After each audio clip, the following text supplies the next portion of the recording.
Marcus Aurelius is one of the most famous and well-known Stoic philosophers of all time. He was a Roman emperor from 161 to 180 AD, and he was the last ruler from a line later known as the Five Good Emperors. He was in one of the highest positions of power in the world at the time and would have access to the realization of all his temptations and desires should he wish for them. But instead, he dedicated his life to fairness and justice. During his rule, Aurelius found the time to construct a series of autobiographical writings now known as the Meditations, which has become one of the most important texts within Stoic philosophy. In the Meditations, Aurelius describes guides on how to improve oneself. These were mostly focused on taking a cosmic perspective and critically analyzing your judgment on yourself and others. As a leader of a powerful empire that experienced multiple wars during his rule, Aurelius used his own Stoic philosophy to let go of stress and worries and to be the very best and reliable leader he could be. Stoicism is an ancient and incredibly famous philosophy that, aside from a theory, is also a truly inspiring way of thinking and living. The Stoics strongly believed that doing the right thing was the key to individual happiness, and that in order to do the right thing, sound judgment and clear rational thinking was necessary. So with that in mind, in this video, we'll talk to you about how you can develop a rational mind through 5 important lessons that can help you think more clearly from the teachings of Marcus Aurelius. Number 1. Train your perception. Marcus Aurelius says, "Choose not to be harmed, and you won't feel harmed. Don't feel harmed, and you haven't been." One of the greatest lessons of Stoicism is to take control of your perception. We're used to judging everything we come across. Any event we experience, any people we meet, sights we see, all of them get a value judgment. Something was either bad, good, boring, fun, beautiful, ugly, etc. This is, unbeknownst to us, a very exhausting practice, and also one that might affect our lives for the worse. For example, judging every interaction you have on a particularly hard day as awful gives the day itself an even more negative view. If you label a party you went to as boring, that is all it will be. That one boring part of your week. We often let our initial judgments of things be influenced by our emotions, which means they're most likely not entirely rational.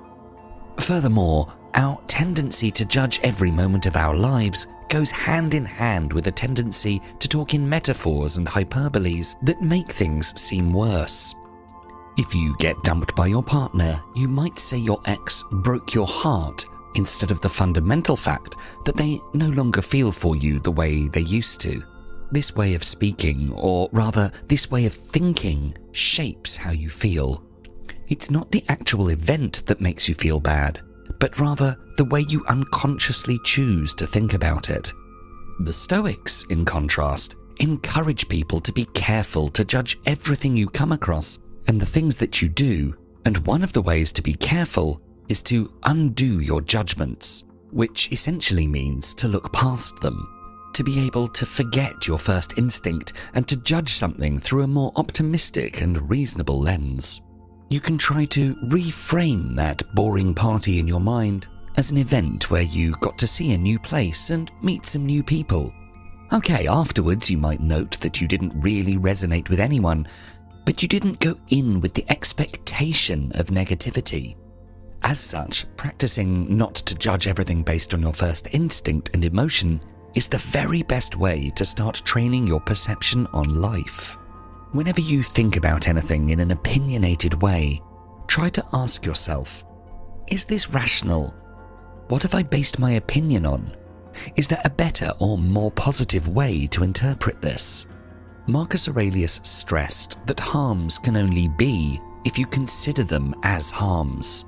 This means that any hard experience you went through seems harder and worse the harder and worse you consider it to be. As such, You have complete control over how much certain situations affect you. The Stoics also encourage you to see every bad thing that happens as an opportunity or source for good. As an exercise of training your perspective in a Stoic way, there's a challenge called turning the obstacle upside down. When a new co-worker is a slow learner and their mistakes affect the company's profits, you might feel frustration. This co-worker is an obstacle to what you're trying to achieve: effectiveness, efficiency, and profit. However, this situation can also be an opportunity for good. It's an opportunity for youth to exercise and practice patience, to become a better teacher, to learn how to integrate new people into the company, and how to handle stressful times. All of these are skills that will also be useful later and should also help you increase profits in the long run as well.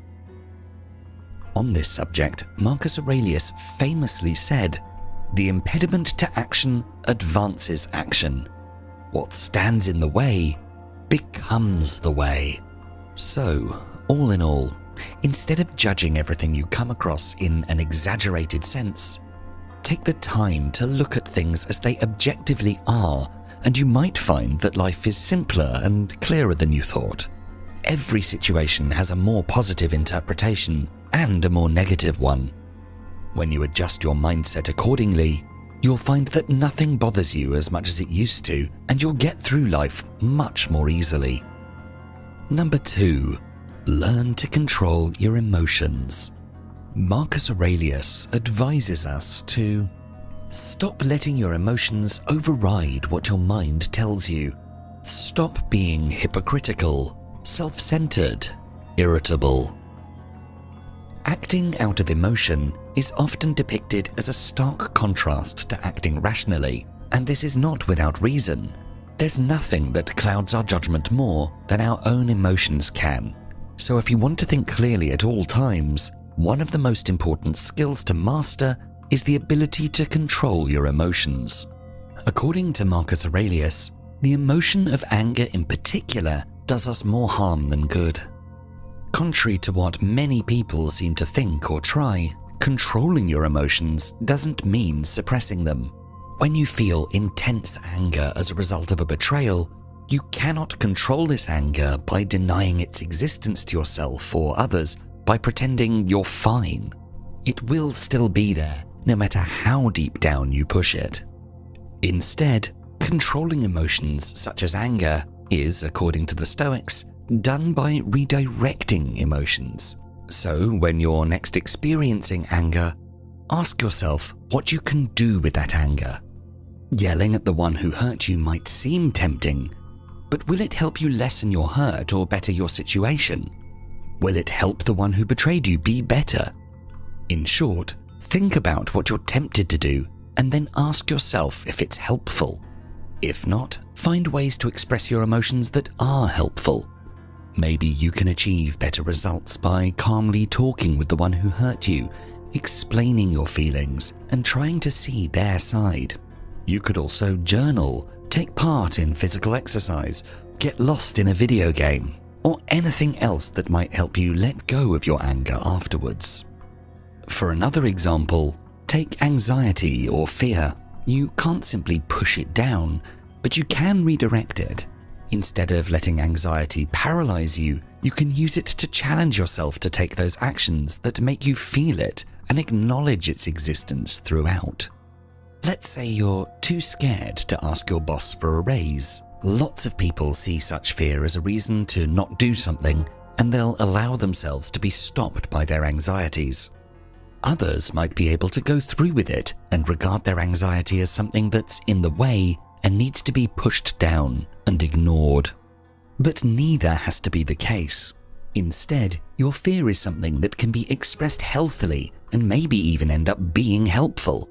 For example, this fear makes you think about everything that can go wrong, which can lead you to consider all possible questions your boss might ask, all the counter-arguments you might get to hear. This way, you can brace for them and form a plan for each possible scenario.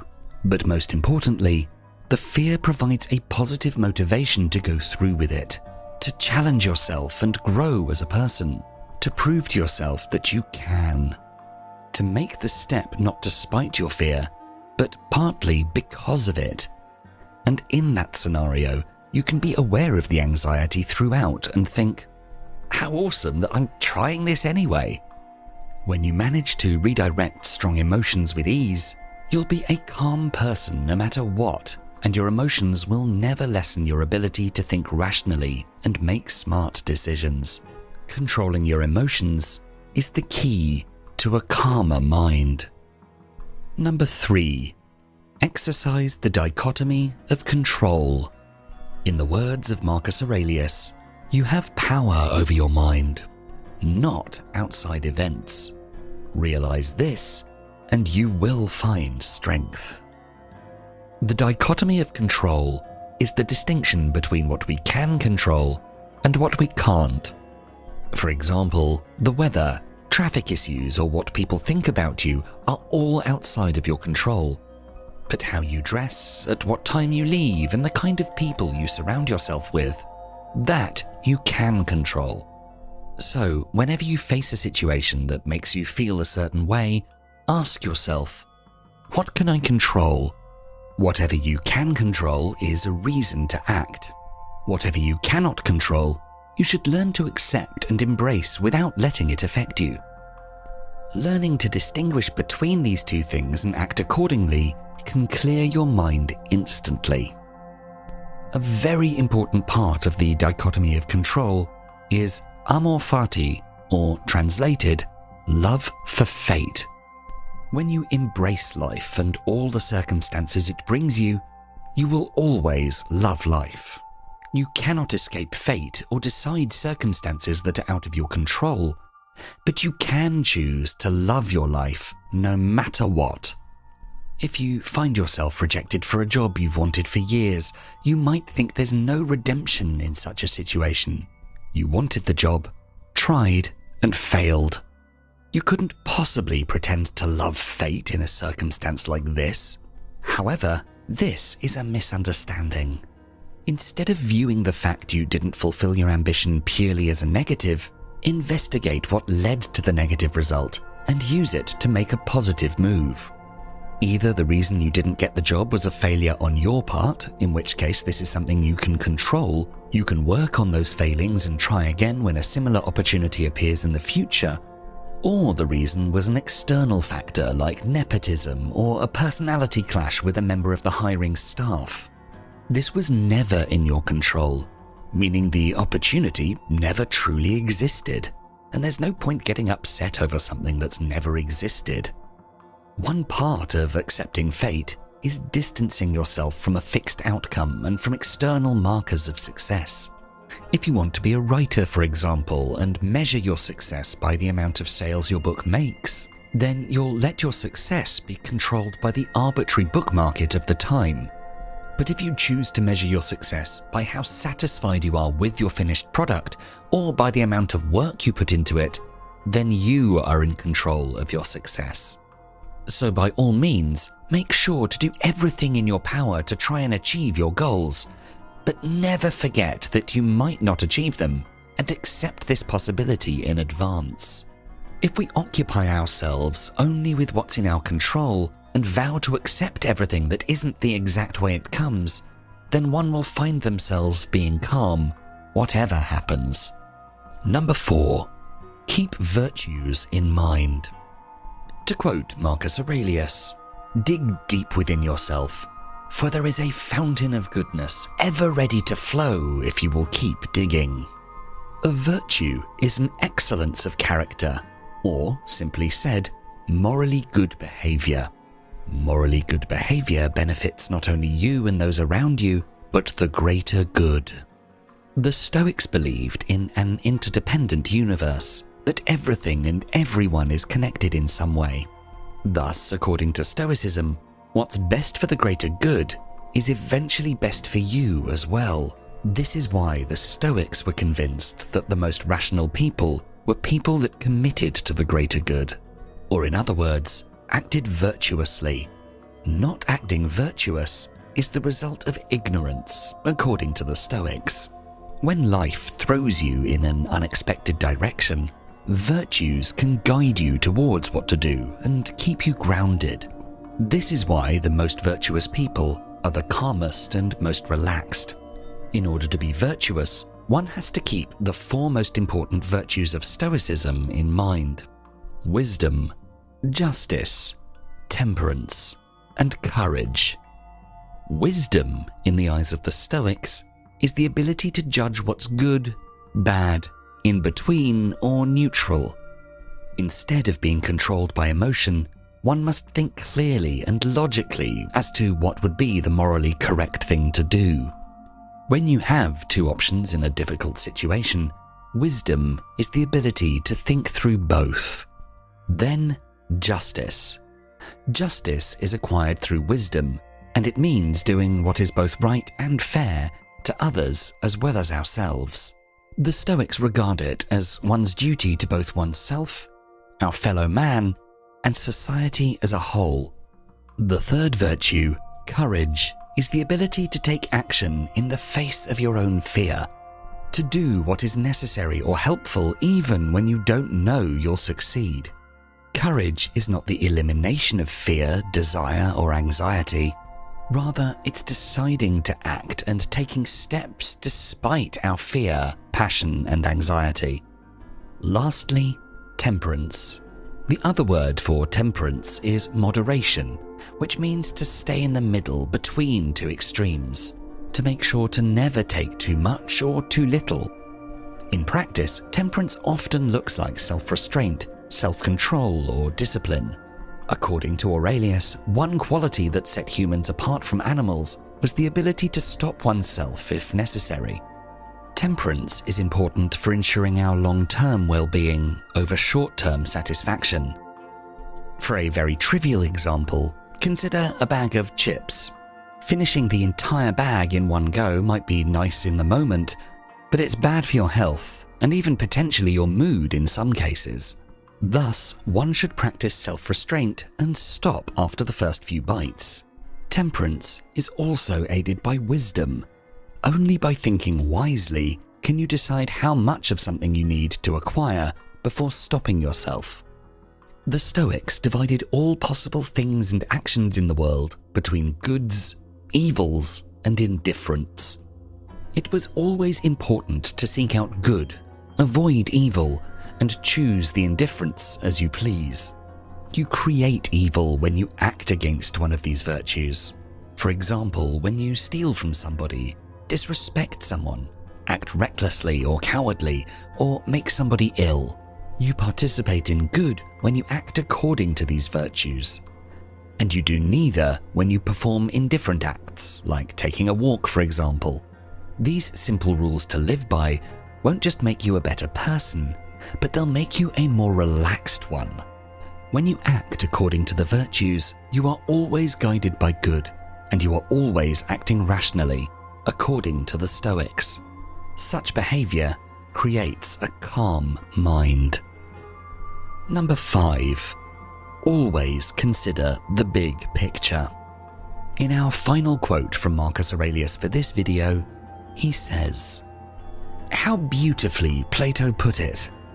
Whenever you want to talk about people, it's best to take a bird's eye view and see everything all at once." Considering the big picture is a tremendously important part of clearing one's mind. When living life, we are always right in the middle of everything. Every problem can seem like the end of the world. For example, when you're in the middle of a small crowd, it might seem that the entire city is crowded, but taking only a few steps aside will prove the opposite. So, in general, when we take a step back and look at the entirety of the world and our lives, we see how small all we experience really is, and how tiny we truly are. And then we see how much of the world is there, beyond our subjective experience. Lots of people forget that their experiences and opinions are not the only thing that should matter, even to themselves. Someone who's had a bad experience with dogs, for example, might not understand or believe that dogs can be helpful and amazing pets to others. unless they consciously consider the possibility of other experiences. From time to time, we all need to take a step back and ask ourselves, what are we forgetting or missing? Doing this can be helpful in a number of ways. For example, imagine having to choose between staying at your current job or applying for a newly opened position somewhere else. This might seem like a difficult decision, especially if you're not sure whether either of those would satisfy you. Maybe you feel okay about your current job and don't want the added responsibility of the promotion, but you do appreciate the better pay that comes with it. You might feel stuck. However, there's so much more you could think about. Have you considered moving into an entirely different field altogether? Or a side hustle, a way to make money with your free time alongside your current job? Perhaps immersing yourself in a hobby to shift your focus away from the time you spend doing something you don't like as much. There's a big chance that there are many, many options in life that you're not even aware of. Looking at the big picture instead of being focused only on what's right in front of you can help tremendously when making a decision. Looking at the grand scheme of things is not only helpful for deciding what's important, but also helpful when forming an opinion. You need to know about all options or all the aspects of a certain situation if you want to judge it properly. Furthermore, taking a step back also means getting away from your own view and biases. When you let go of your own desires for a moment, you might be reminded of the people around you and your duty to them. You might think that in the heat of the moment, littering isn't a big deal, but when you step back and think of the entirety of the world, of the possibility of everyone else doing it, you finally see the smallness of your desire to litter in comparison to the well-being of the world. As said before, the Stoics thought that everything in the world is interconnected and that the general well-being of the world improves your personal well-being as well. Thus, taking a step back and looking at the world as a whole instead of just your life is tremendously important. When facing a choice, hardship, problem, or change in life, you can inwardly ask yourself some questions. This could be in the moment or later on, perhaps when you're thinking through your day, whether while out for a walk or when journaling about them, something Aurelius was a particular fan of. The most common questions to ask yourself are, what could the long-term effects of my choice or action be? How could someone else's perspective on this differ from mine?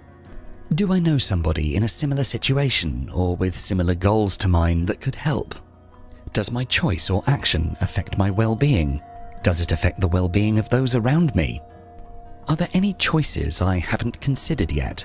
Taking the time to consider all aspects of the world helps yourself in the way that it helps you understand your actions, thoughts, life and choices more clearly. And it helps yourself in the way that it allows you to help the world. When you consider the whole picture, you will always have an overseeing view that leaves you free from unnecessary restraint, bias, or doubt. If you enjoyed this video, please make sure to check out our full Philosophies for Life playlist, and for more videos to help you find success and happiness using ancient philosophical wisdom, don't forget to subscribe. Thanks so much for watching.